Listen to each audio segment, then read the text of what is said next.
Hi, welcome to Hope in the Light of Suicide. I'm Tammy White. I'm the founder and CEO of the Bobby White Foundation, along here with... Good afternoon. I'm Bonnie Snyder. I am your co-host. You're right. That's simple. Yay. That's simple. Oh, gosh. It's starting out kind of crazy and lazy, but first off, of course, we want to thank Rob and John and Dylan for getting us set up. We had to wait a little while, but that was on us. So, and we want to thank you guys always for joining us. It's been kind of a crazy week, even though the week has just started. It's been a busy week. It's been a busy week. It seems like for me, last week blended into this week. Well, with the weekend, especially with the event that we did on Saturday, was really cool. So, but again, we want to thank all you guys and for your support and all the ways that you can support us. We say it every week. Smile.amazon.com, our T-shirts, which I'm wearing Kindest page. Our kindest page. Art for Hope's going to be coming up on September 8th, and we're already collecting baskets. Have commitments for baskets for that event. Nice. So we're out in the community promoting that, and yeah, with the T-shirts, you don't have to be here locally to be able to get one of the T-shirts. You can order them from the website here, and they'll send them to you wherever you are, wherever you are. So, anyways, we mentioned, things being really busy. A couple weeks ago, we had Kim from Parks and Rec on, and talking about the Recreate Your Mind event, and which was last Saturday. And we really didn't know what to expect, how it was going to be, but it ended up being so much cooler. Oh yeah, I think for me, when I do those type of mental health fun events, to kind of get you in that mindset to just allow yourself to purge from all of the stuff. Same thing when we were sitting out there, I was like, oh, what's going on here? For me, where the event was concerned, excuse me, I didn't know that part of SunWest existed. I know. Nobody does. And what I found funny when I called you, I was like, am I in the right spot? Where are you? Where are you? I know after any event, like I was a little late getting to the studio today because we were doing, whenever we do an event, we have, in the military, we used to call it an after actions report. All right, this is what went good, this is what went bad. Now that I'm on the civilian side of the house, when we do them, we call them petals and thorns. So we had a petal and thorn meeting, for the event that ASAP Petals for Prevention. And that was a really cool event too. And and as I'm sitting back and I'm looking at the petals and thorns for the event that we did for Recreate Your Mind, I think for me, I love the concept. I love the vision. Someone had made a comment about like, how often do you do this? I was listening to a conversation between Kim and one of the participants, and they were like, "Now, how often do you do this?" And she goes, "Oh, this is the first time that we've done it on, on the west side of our county." And as I was looking at, the people who came out to participate in the event, because I've done, I do things on the east side a lot. How much it was better attended on the east. For some reason, the east, people who live on the east side of our county tend to participate in these community events more so than the west side. Well, it was a much different event on the east side than ours was this time. Yes and no. Well, no, it was, because we had the 5K run walk. We had more vendors out there. This was more of an intimate design, I think, and I don't know if it was intentionally designed to be this way initially, but I think because of the venue and where we were having it, it was designed to be smaller and more No, and more I get intimate. even, to me when I look at it as, a different type of event, okay, I'll concede there.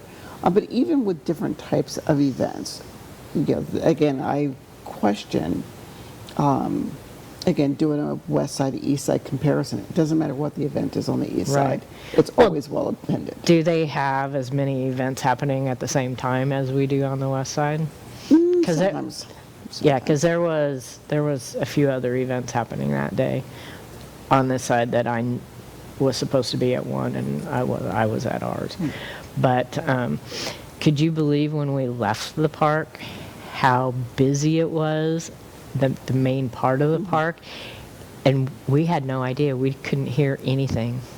No, we couldn't. I had no idea that park was that packed from where we were on the back side of the private part of the park. I was like, holy cow. But I liked, being on, like I said, that private, intimate side of the park was, the venue itself where we had it and just what they had set up, to do was just was amazing. We went fishing, kayaking, you could go snorkeling. I'm going to be better prepared for the next one so I can go snorkeling and do all that. Yeah, the one thing I didn't do was, I didn't snorkel, but then I was in. Well, you're limited anyway, still with your foot. Well, but even with being just still being on the crutches, I did.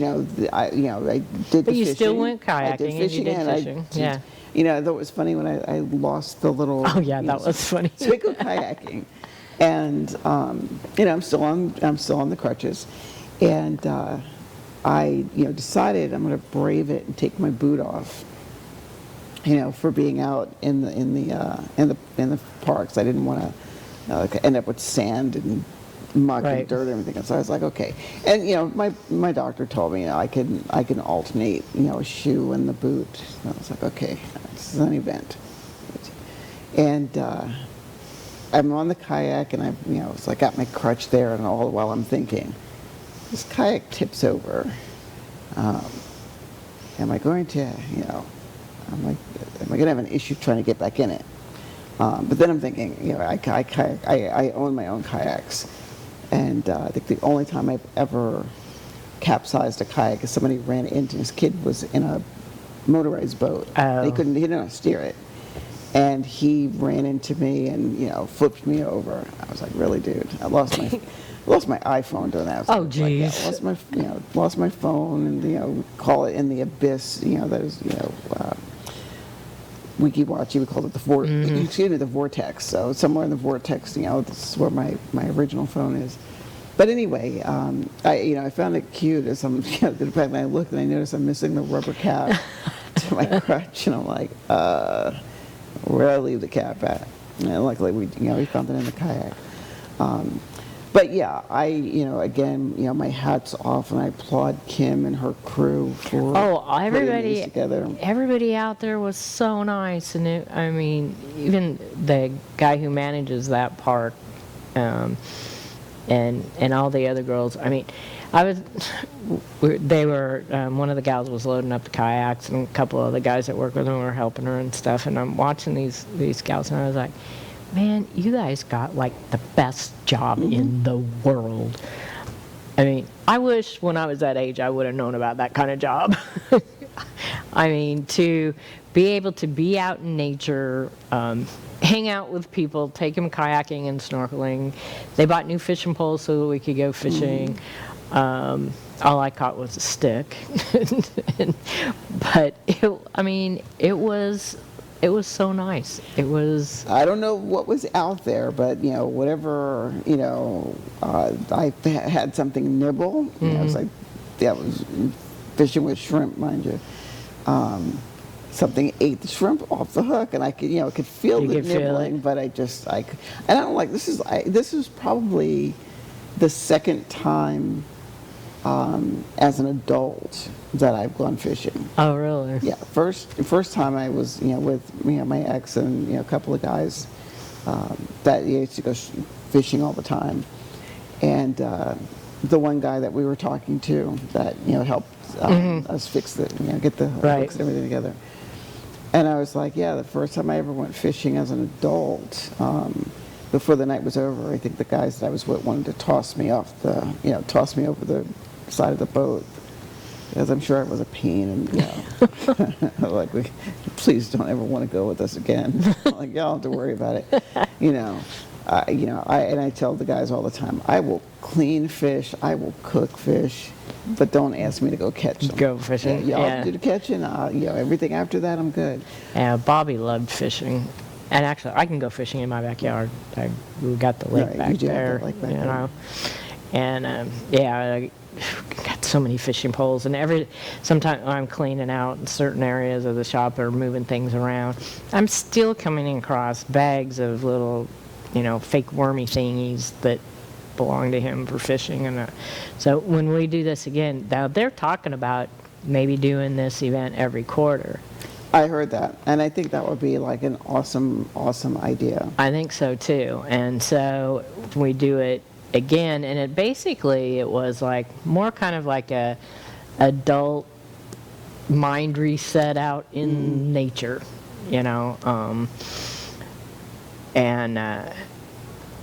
yeah, it was so nice out there. So I look forward to the next one, because now that we have this first one under our belt and we know how to get out there, because it's kind of tricky driving back there too. Right.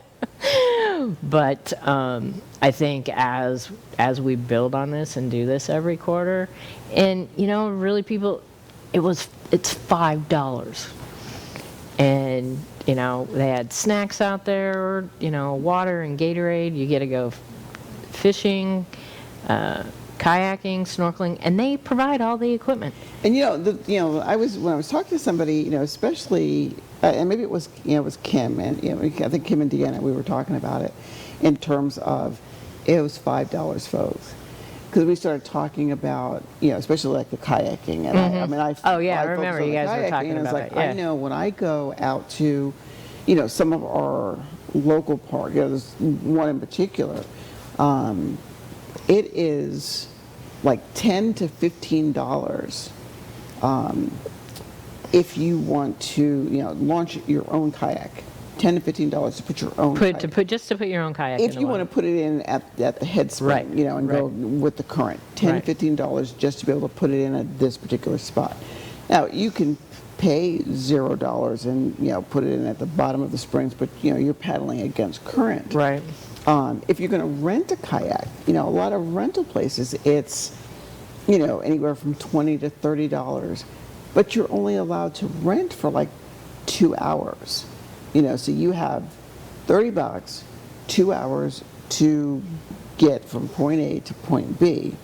And then it's an extra $5, I think it is, to get a ride from, the end of, that area back to your car, to go home.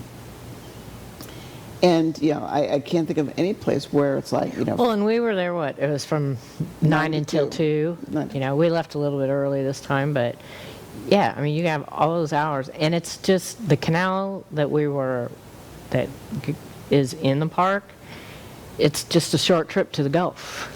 Well, the other thing I liked about it too, and again, this is, someone who kayaks a lot, I was always very used to being, whatever body of water I'm on. Either whether I'm going to or I'm coming back, in one of those directions, I'm paddling against the current. Mm-hmm. And what I noticed about where this was, it seemed like I had a little nice current helping me get, wherever you go, up the channel. I'm just going to call it a channel. And then I thought, oh, okay, I'm going to be paddling against the current coming back. But it seemed like I had a nice little current bringing me back down.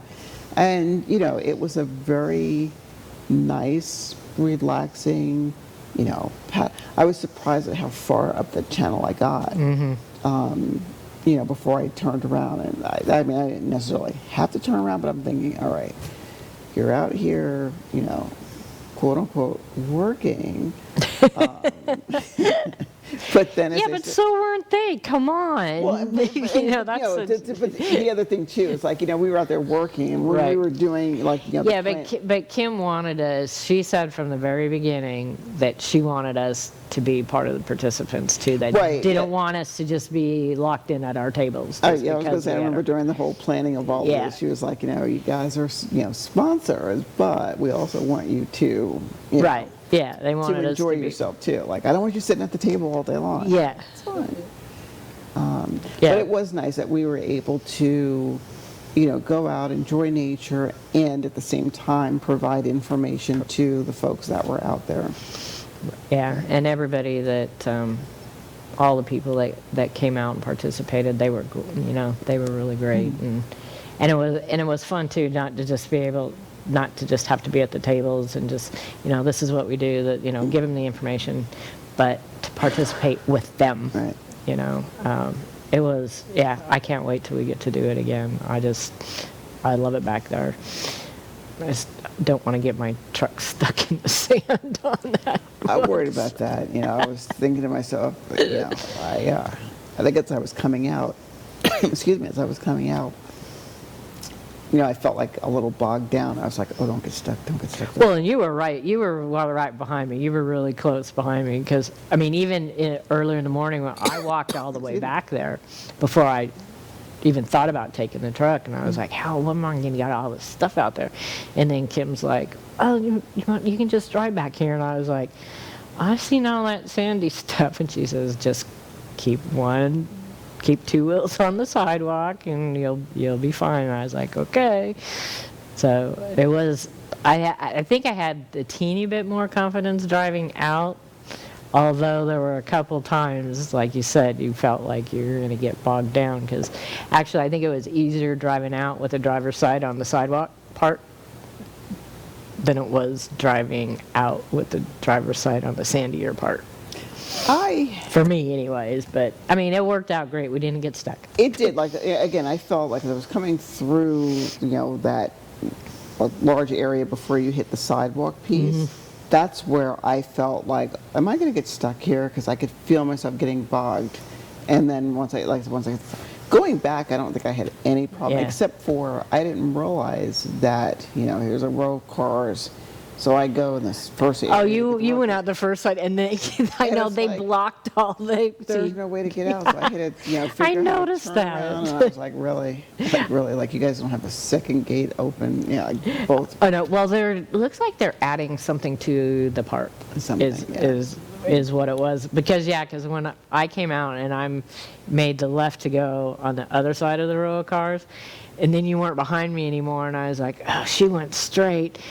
And then I get like towards the end and I look to my right and I'm like, she can't get out of there that way. No, I didn't realize that you couldn't get out there until I got to the gate, and it was like, I guess I can't get out of here. And there was another car, did the same thing. She figured, oh, you can, you should be able to get out both sides. Right. No. But it was fun. It was good. And like I said, I just couldn't believe how packed the front of the park was. And back where we were, we had no idea. Well, the thing about it is, where we were is, the county parks and recreation owned, if I'm not mistaken, and where the beach is, that's privately owned. Is it? Yeah, that's my understanding. Yeah, the beachy part is, it's man-made. Well, I know it's privately. That part is. I thought that was just all part of it might have been, like at one time it was privately owned. Let me retract what I just said. At one time it was privately owned, and I want to say the county may have purchased part of it, because they used to have the, they still have the pay stations up where you have to pay to park. Yeah, you have to pay to park. There used to be a different kind of gate there that was manned, and it's like, think about it as you going out of the airport, the gate that has the arm that goes down. And I want to say once it became, I think, less privatized, that gate Yeah, I think it's thing came more. out. Yeah, I think it's more county because of the way the pay station, Yeah. the way it is. But hey, it's a great place to go. And the area that we were at, that's where they hold like when they have the camps for the kids, Yeah. and stuff like that. So they're not, in the front of the main part. When Kim took me out there the first time when I saw that area, they were having a kayaking camp for kids. They were average age like around 10, 11, 12 years old, and they were kayaking around that little, I think it's a spring-fed lake over there. Kim was saying that there's like big blue crabs in there, and then It is. She was like, when she said Yeah. a crab this big, and I was like, dinner. Yeah, really. So it is really nice. So if you live in this area and go to Pasco County Parks and Recreation Natural Resources, I think is their Facebook page or their website, and they have all the camps that are available, and it's amazing for the kids. Our experience was amazing, so I imagine for the kids it's going to be pretty cool. Oh yeah, I mean, I do things on my other work life. I don't call this work. This is not work. This is the fun part of my day, or fun part of my week. However, in my other life, we used to joke, it's like the one I get paid to. The pay the bills, the pay the bills one. part. We do a lot with Parks and Rec. I mean, we go out and do some mental health days, and some coalition stuff with them, for the kids. And, I look forward to it every year. Like, Oh, yeah. Hey, what do you got? How often do you want us coming out this time? It's just a way, to stay connected to the community and have fun. Have fun, but also making sure that people understand the connection between, taking care of themselves and how their, mental health. Like when, again, I know when I'm stressed or I just need a moment. I will throw the kayak in the back of the car all the time, take it to one of the parks, paddle out for a couple hours, an hour or two, paddle back, and it's like, okay, I'm good. Mm-hmm. Or I would kayak and then take the kayak home, and change clothes, and I would go back out later on in the evening and do the nature walk, or kayak, bring the kayak, put the kayak in the car, change from water shoes to tennis shoes, do the nature walk, and then go home. Right. Well, and that's the thing that's really great around here is all the parks that we have that you can do all that. Like Starkey Park where we were at for Pedals for Prevention. I need to get our bikes fixed because I have a mountain bike, a road bike, or a off-trail bike, and then Bobby's beach cruiser, but they need to be like cleaned up a lot because I would have really loved to gone on that the off-road trail thing that they did for Pedals for Prevention. One thing we talked about when we did our Petal and Thorns or Roses and Thorns, or after brief, I was doing it right before I came here. One of the things that came up about, what could we do? What did we do this year? What could we do next year? Mm-hmm. And one of the things that came up about this one is a couple people talked about, I don't know a mountain bike. I have a bike that you can ride on pavement, but not one that you, would ride on a path like that. And so I think next year we're going to incorporate, because, we had the guided mountain trail, we had the fun ride, for people who, aren't going to do the guided one. But we also said, let's also incorporate like a nature walk or something, for people who, want to come out. I don't want to pedal, I want to walk. Well, yeah, and there's great nature trails just to walk around through that park, too. Oh, yeah. I used to do it, frequently. Mm-hmm. And then I stopped and gained weight. Yeah, well, we'll get all back into that. go we'll get back into that. Well, and one thing that I want to do too that we never did, I wanted to do it when Bobby was alive, is they have cabins there at Starkey Park that you can rent and stay the night in. And My ex did that with, I want to say that he took all, it was like a boys' weekend. And this is, when my daughter and, the kids lived, with us, back, 1,000 years ago when I was married. But anyway, he rented a cabin and it was so funny. They rented a cabin, and like I said, it was, the boys' weekend. And I don't know, I want to say it stormed, 'cause the boys were not having the storm. And they were out like walking around, and at one point they got lost in the woods. it's easy to do out there. And it was so funny because of course when they got home, they're telling me and my daughter about their adventure. So it's like at one point they got lost, and they ended up, I guess, a chopper came and had to help find them. I've heard that happen a couple times. People get lost out there walking around. The park rangers was like, then they found them, and then I want to say it stormed, and something went on. It's like, the boys was not having the cabin anymore, so he like, all right, so we'll stay in the cabin one night. They ended up doing like a hotel. Oh, geez. The rest of the weekend. And I'm sitting there thinking, you guys are going to do a hotel. Why don't you just come home? It's like, Starkey's here. My house is like, Yeah, it's like really cool. Yeah. However, it was, it was supposed to be a boys' weekend, so they did, the cabin. Or maybe they couldn't, but they did the cabin, the nature walk, a hotel, an arcade and whatnot, and that was their, that was their weekend. And, of course, the girls, my daughter and I, we had the girls, she took the girls and they did the girly stuff, the mani-pedi and all that other good stuff. But, yeah, it was fun. Jeez. Guys. Gosh. Guys. Okay, so, we started back on our book because we have had several guests the past few weeks. So, we were finishing up the anger chapter. Yeah, I think we just had like a couple pages left. And,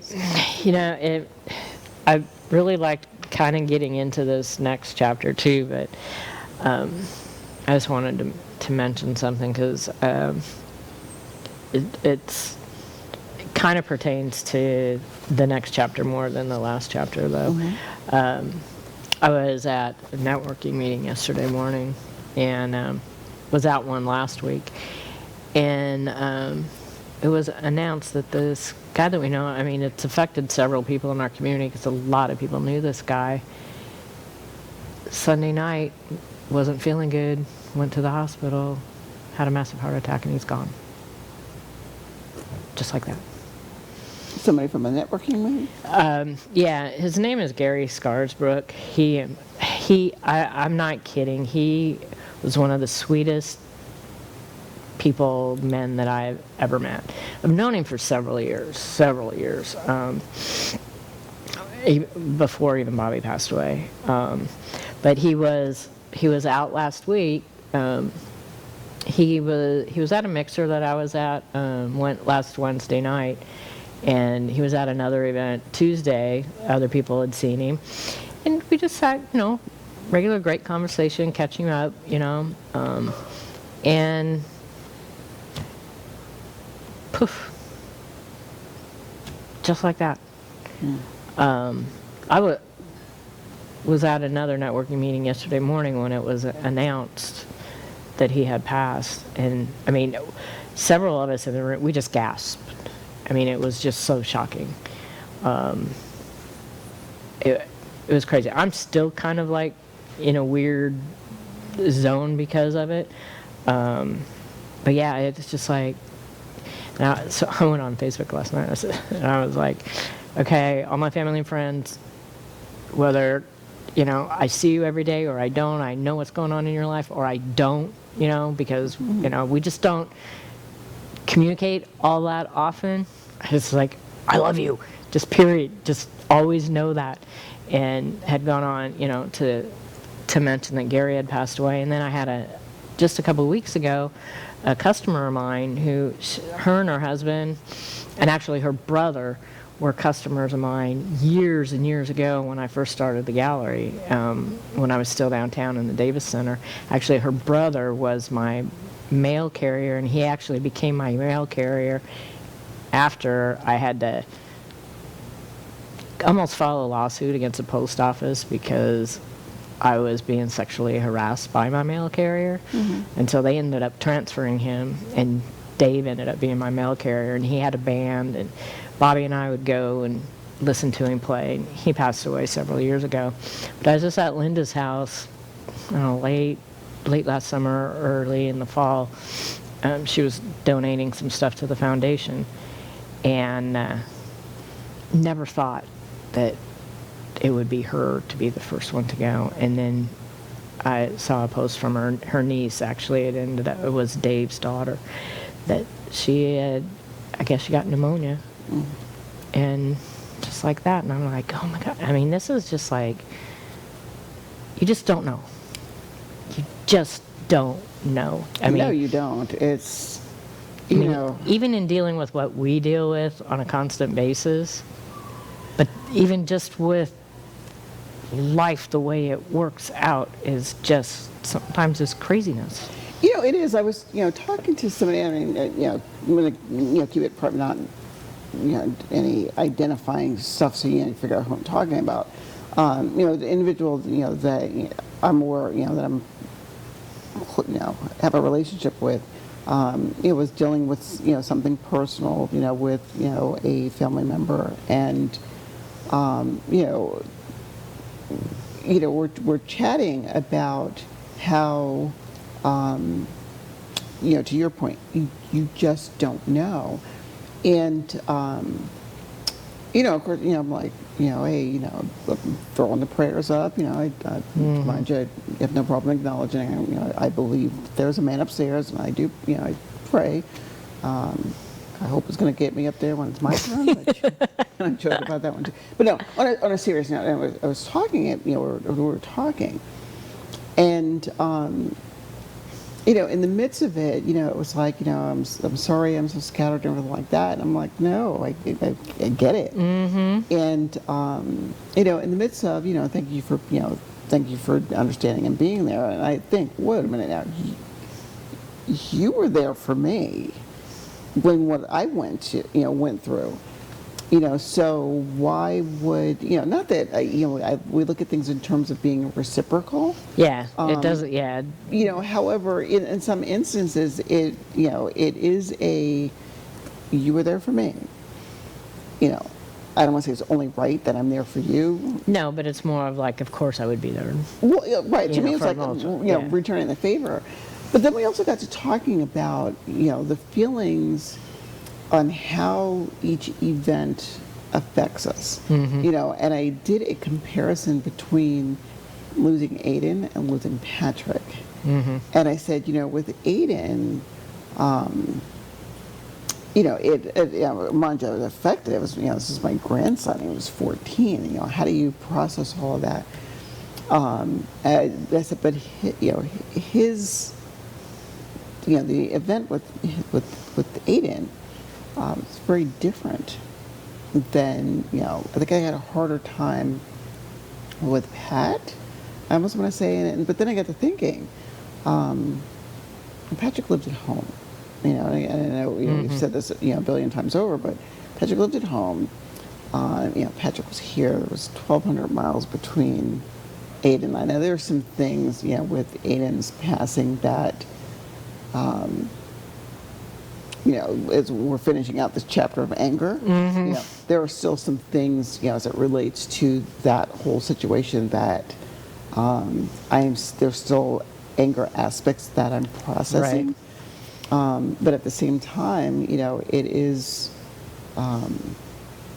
recognizing, like you said, you never know when these things are going to happen. And, how you navigate through them is different. Each event is different. Well, the event, the people involved, last week when we were like really in the anger chapter, I talked about my first husband's death and how that still affects me more on the anger part of it because of other things that happen currently, and the effects of that. And also the deaths of both of my husbands are so different. Right. And how maybe some of it is, the difference not only in the way that they died, but, I was 26 when my first husband was killed. I was 54 when Bobby died. There's just so many, different things, and as things, add up and build up, and like, I don't know, with me, like, with these two, recent deaths of people that I knew, and it's just like, really, this is just like a really super nice guy that everybody, he was just so kind to everybody, and then poof. Well, I think, and I think the way it was always said, I don't want to say to me growing up, or one of the cliches, I guess, that I used to hear people say, then it was like, why this person, Right. why that person, and well, it was like only the good die young.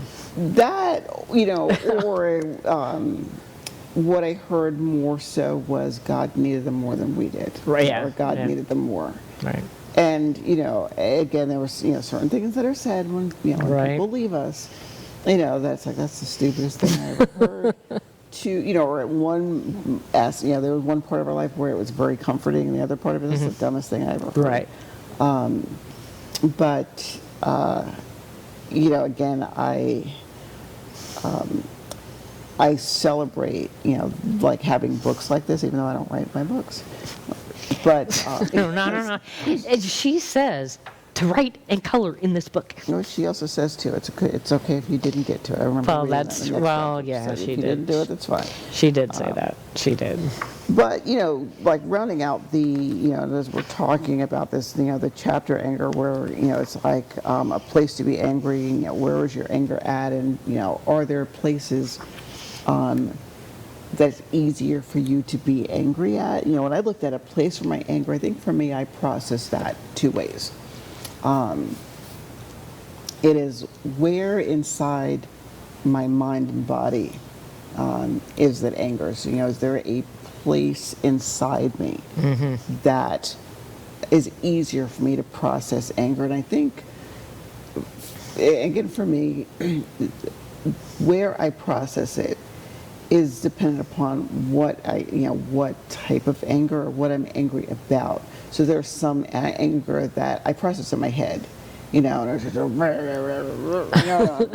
just, like in that, there are other types of anger that, and I can even say, if it's this degree, it's my head. If it's this degree, it's my gut, because it can flip. There are other anger that I process physically, that, you get the, the clenched fist and the heart racing and whatnot. And, it could even be something very similar, like, if I use examples, like you would, not that you ever would, say, you do something to me that I get angry about. Right. I let myself get angry. Okay, I may process that one in my head, but let's just say, we're going to pick on Rob for a second. Rob could do the same exact thing. And it's like, oh no, that's a gut anger. Right. Or it could flip. All right, Tammy, you did this to me before. It was a head anger now it's a gut, and vice versa. But I liked where, she talked about, having a place for anger. The other thing for me is where, do we have a specific physical place, to deal with our anger? Like I used to go to the gym. All right, I'm going to the gym. I'm in my feelings, but let me go. Whether I'm gonna, I don't speed bag too much anymore. But like Kim, who was on like one of our first shows. Right. I was really grateful when she had that 21-day challenge. I can't speed bag worth a darn. Like, Oh, I'm terrible my at it hand-eye too. coordination just sucks. But I liked, because I was in some feelings then. But again, having whether it's a gym, the parks, a nature walk, a kayak, or something to go and process those feelings was like, oh, thank you very much. Because when it was all over, not that I forgot about what I was angry about. It was just some place to channel it all. Right. Well, and she has at the end of this chapter and the anger pledge, which I really like, because like with Bobby, I don't have it so much, but it's weird. I still am affected with it from Michael's death, and mostly it comes from drunk drivers going through my fence. People being stupid driving, because that's how he was killed, was a careless driver. And so when I see stupid things happening that are just so obvious, it still just riles up in me. But it's taken all these years to realize where that is coming from in me. And it's like, and it's only been recently. But now that I can recognize it a little bit more, it's a little bit more easier to control, and so not get like so craziness. But I like her anger pledge here, and it's your name, hereby pledge to honor my anger as a trusted source of information. It allows me to know when I feel I've been treated unfairly and when my boundaries have been crossed. My anger deserves respect and space to express itself. From this day forth, I will express and channel my anger through the following. And she gives you a place where you can write where you're gonna channel, how you're gonna channel your anger in a positive way. I will use my anger to help fuel or create. And so, like for me, it's like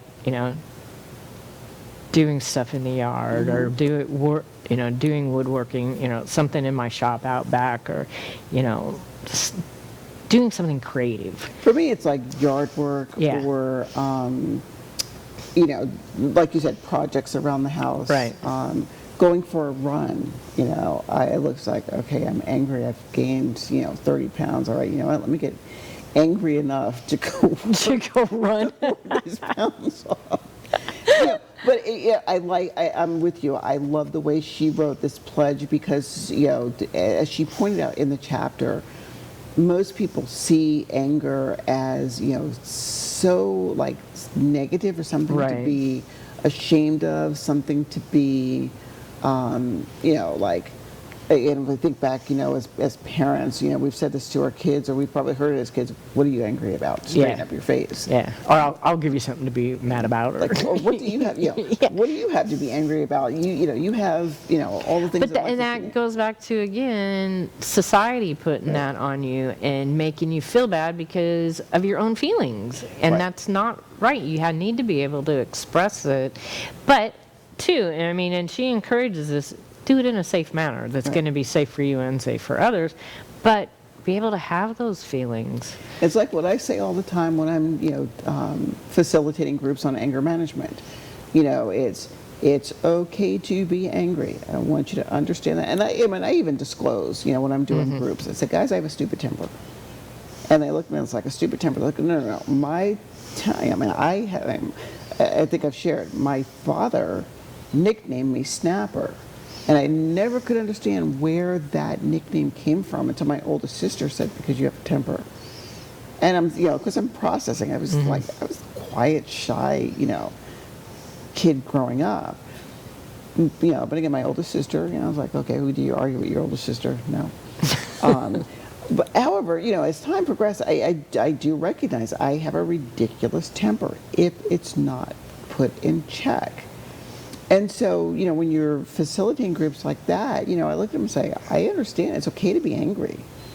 However, as she points out here and what this pledge says, when you're angry and dealing with the anger, maintaining a way to process it constructively. Right. And not destructively. Right. Yeah, and the end of it, it says, I promise to use my anger with increasing skill as I come to know it and myself better. And you can sign it. Which is where, like I said, which is where it's like, I have a Exactly. stupid temper, but I know, and You because know I where to know put it that- in check. Yes, I know how to put it in check. You know how to put it in check. Okay, so the next chapter is the Vantage Point, and I really like this chapter, and I did color in my book. It says here in the beginning, living with grief isn't easy. Though much of your focus might be on surviving each day, which kind of goes with your quote at the end of the show. It's important to take note of the progress you've made. Taking time to acknowledge your progress and to remind yourself of what's important helps make grief bearable. And I can so relate to this, especially for me in the last several months. Like I said, figuring out, like, I was driving to see my therapist one day several months ago, and it just dawned on me driving down there why I get so angry at stupid drivers. And after that, my drives were so much calmer. Mm-hmm. And it's just, little realizations. Now, mind you, it took 35 years to happen, but, it happened. So, so this, I resonate with this chapter a lot. I like what she says in the next section about, rest stops, where she says, take a few moments to look back over the work you've done so far in this book. Don't worry if you haven't completed everything. I chuckled when I read that. But she does say, the book is not a test, and these exercises aren't assignments. And what I liked about this is, again, it's set out to be like a guided pathway, for lack of a better word to call it, to help you understand, the emotions, and experiences that one has when they're dealing with grief. And I know for us, we talk, a lot about it, we're dealing with the, loss of a loved one because they're no longer with us. What I like about this is, this is also good for navigating, loss of a job, loss of a relationship. When children, your children are grown and they decide to move away from Right. home. You're suddenly, I'm back to being an empty nest again. Mm-hmm. The two boys, are back with mom, and I was like, someone asked me, I was like, are you enjoying, having a quiet house again? So my house was always quiet. The boys were not noisy. Right. But it's, just. Well, grief takes all forms. It's not just, our experiencing our suicide deaths. It takes all forms, and you have to lean into it. It is. And with the boys, going back with their mom, a lot of people are like, well, yeah. I don't like stereotypes. A lot of people thought, it's stereotypical. I had the boys because, they had unfit. Well, Devin, of course, I had him because of Pat. Right. But I was like, oh, no. My daughter is very much, my daughter has full custody of her child. He's there because of Dev, Right. And my daughter would say, no, my mother has my son because of a favor to my nephew. Right. Think for a moment that it's because, my daughter's, very, 16, she's a CNA, so, she's got a job. And, she's not an absentee parent. So I think with that, with them going, going back to, their mom, and mom's like, okay, I want my son back. I want my son back. Making an executive decision. He's coming back home. And of course, I couldn't fight her, but Right. not that I wanted to. But even though there's grief in that. Oh my! You mean I'm not going to come home to, peanut butter and jelly? I'm like, yeah, that's the jelly. Yeah, but I'm not going to come home to messes. I'm not going to have boys to fuss with. That you prepare for that. It's still grief just the same, even though it was a grief that was prepared for. Right. Right. And I think Rob has these. There's in here too, which she puts out, throughout the book, little letters to myself. Mm-hmm. I think is really great. You write these little notes, and He's got them up. yeah, there's some of them there. And you can write these little notes and just stick them around your house somewhere. And what I like about the notes to yourself is posting them in places where you forget that you're there. Right. I think back, again, when I was married and I liked my husband, my ex now. But it was something to be. I mean, and Greg was visiting one time, and he was making, asked him to put something for lunch together. I was like, how can I help you? I was like, oh, I'm throwing lunch together. Before I go out to work, because he was here, I had to work that day, and he was working from home, my home anyway. But finding a little note in the lunchbox, that said, hey, just want to let you know I'll be thinking about you all day, have a good day, or hey, love you, or something like that. And to find these little notes, or I would go out, like, I'll go warm your car for you. Mind you, when I lived in Kansas, I'll go warm your car for you. I was like, oh cool. I don't like the cold. Yeah. Go do it. But again, going outside and getting in the car and finding a note stuck to the steering wheel. Well, it's like a lot of times parents will, when they send their kids to school with their lunch boxes, Yes. Put a note in it. And this way, you're kind of doing the same thing for yourself and taking care of yourself in that way. But yeah, I mean, she even says, put it in places that are going to be unusual that you're going to find. You can still stick it on your mirror in the bathroom, but put it in a drawer somewhere. And you may end up forgetting about it, but you're going to open that one day, and it's going to be probably when you're going to need it most. Or in the fridge. When I think about these little notes, it makes me think back to Patrick did not like ostrich. Really? Oh no! When he was little, he was pecked by you were at a zoo and he was pecked by an ostrich. I just remember, hey honey, be careful, don't get too close. You don't want and the bird pecked him on the finger. And I just remember him, mom, there you go, mom, bird bite me. And I was like, bad, of course, but anyway, he hated ostriches after that. Even as an adult, do not even say the word ostrich.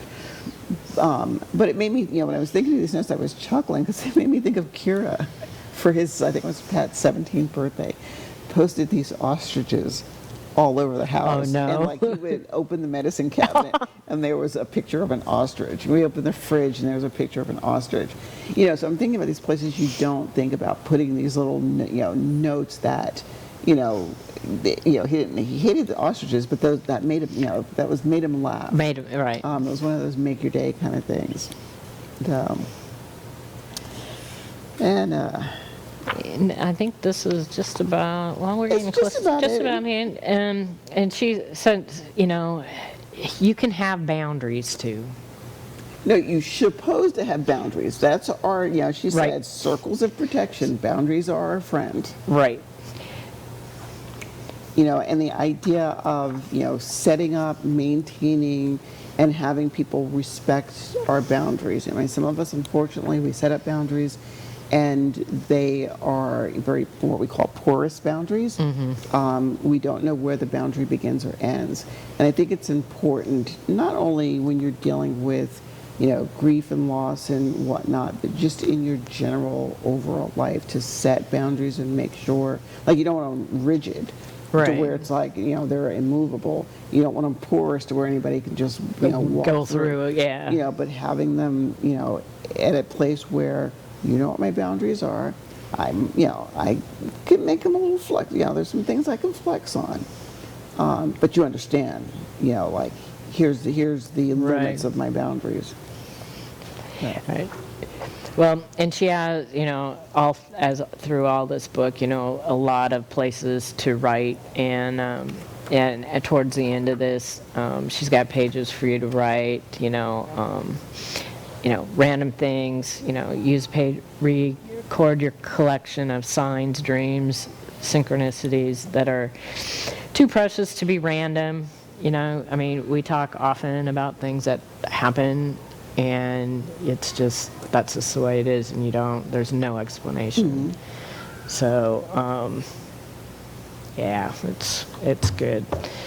So remember, I want to, because it's so close to this book, our thought for the quote for today is I think Rob is asleep at the switch. There we go. Sometimes it's okay if the only thing you did today was breathe.